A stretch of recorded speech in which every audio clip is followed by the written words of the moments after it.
సనాతన ధర్మం అంటే అదండి. సనాతన ధర్మం అంటే మాటలు కాదు, అదేమి షో కాదు. చూపించారు, ఒకరు కాదు ఇద్దరు కాదు, ఎంతమంది చూపించారో దాని శక్తి ఏమిటో.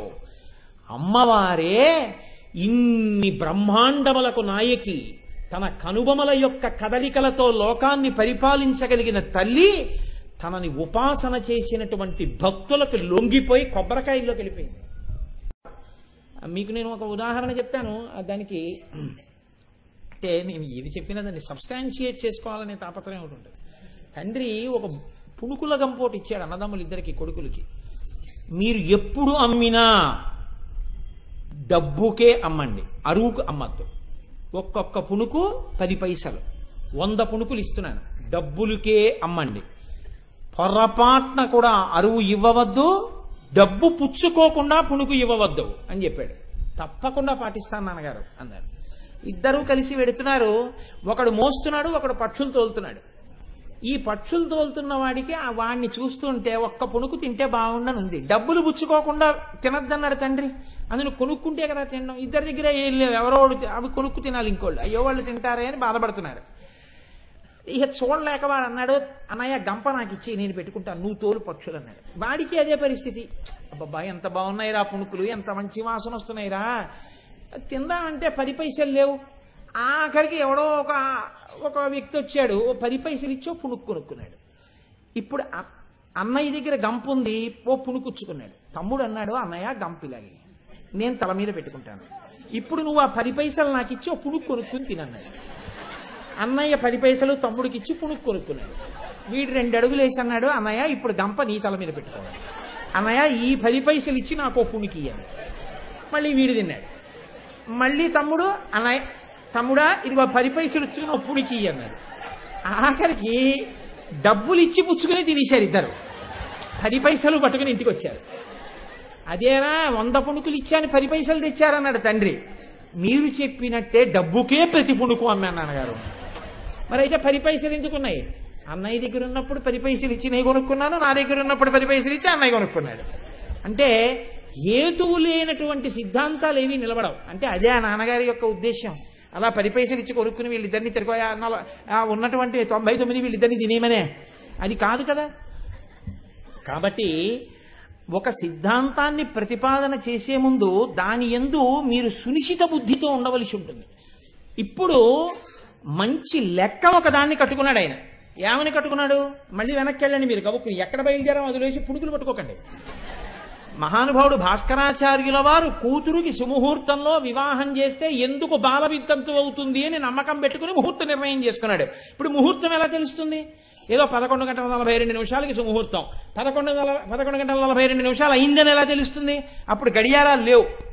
అందుకని చెప్పి ఆయన ఒక ఘటికా యంత్రము అని ఒక యంత్రం పెట్టుకున్నాడు. దాని పైన బీకర్ ఉంటుంది. అందులో ఇంతకీ ఎక్కడి నుంచి వచ్చామంటే కాఫ్ సిరప్ మీద ఉన్నటువంటి కప్పుకున్నటువంటి ఆ గీతలు, అలా గీతలు ఉంటాయి. ఆ గీతలు 60 గీతలు గీసి ఉంటాయి.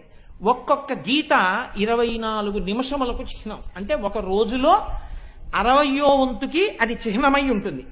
అంటే 60 24లు 1440 నిమిషాలు. 1440 డివైడెడ్ బై 60 24 గంటలు ఒక రోజు అవుతుంది. కానీ 60వ వంతు గీత 24 నిమిషాలకి నిలబడుతుంది. ఇప్పుడు ఆ ఇసుక మెల్లగా జారుతుంటుంది కింద పాత్రలోకి. ఇసుక ఏ స్థాయికి వచ్చింది అన్న దాన్ని బట్టి గణన చేసి దాన్ని బట్టి సమయాన్ని నిర్ధారణ చేసి పిల్లకి జీలకర్ర బెల్లం పెట్టిస్తాడు. చాలా జాగ్రత్తగా పొద్దుని బట్టి ఆ యంత్రం పెట్టాడు. ముహూర్తానికి జీలకర్ర బెల్లం పెట్టిద్దాం అనుకున్నాడు, కూర్చున్నాడు. క్రతువు జరుగుతోంది. ఈలోగా చిన్నపిల్ల అష్టవర్షేద్ భవేత్ కన్యా కదా ఆ రోజుల్లో. కాబట్టి ఆ పిల్ల ఆడుకుంటూ ఈ ఘటికా యంత్రం దగ్గరికి వచ్చి ఇలా తొంగి చూసింది. చిన్నపిల్ల చేష్టతో ఆ పిల్ల ముక్కుకున్నటువంటి ముత్యం జారి అందులో పడింది. పడ్డంలో ఇసుక 2వ పాత్రలోకి వెళ్లే దగ్గర ఆ ముత్యం గుండ్రంగా ఉన్నది దొల్లుతూ వెళ్లి అడ్డుపడింది.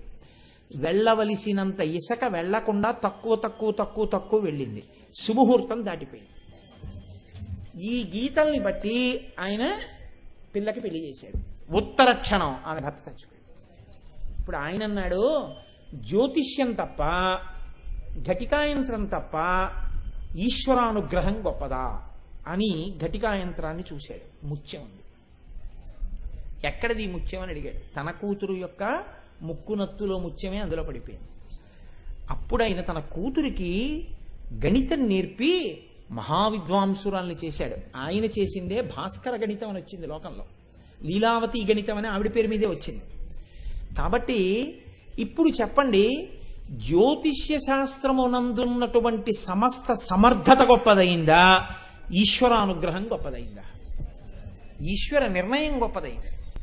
ఆ ఈశ్వర నిర్ణయాన్ని ఏది ప్రభావితం చెయ్యగలదో, మీరు ఈశ్వరుడి పాదములు పట్టుకున్న తీరు నిర్ణయం చెయ్యగలదు. మీరు భగవంతుడి పాదములు గట్టిగా పట్టి ఉండగా మిమ్మల్ని ఎలా చెనకుతాయండి గ్రహాలు? చెనకలేవు. మీకు ఈ పూనిక ఎక్కడి నుంచి కలుగుతుంది అంటే, ఓరి పిచ్చాడా, ఇందులో ఉన్నది తెలుపురాయి ఎరుపురాయి అనుకోకు. ఈ తెలుపురాయి ఎరుపురాయి శుక్రగ్రహాన్ని కుజగ్రహాన్ని శాసనం చేయగలవు. నీ సుఖదుఖాల దగ్గర నుంచి సమస్తాన్ని, నవగ్రహాల్ని, కదలికల్ని, గోచారాల్ని నియంత్రణ చేసి నిన్ను సుఖంగా ఉంచి భక్తి జ్ఞాన వైరాగ్యములనిచ్చి తుట్టతుదన నువ్వు మోక్షం వైపుకి అడుగులు వేయగలిగినంతటి స్థితిని కూడా నీకు నా యొక్క నాసాభరణ దర్శనము ఇయ్యగలదు. ఇది చెప్పడం తారాకాంతి తిరస్కారి నాసాభరణ భాసురా.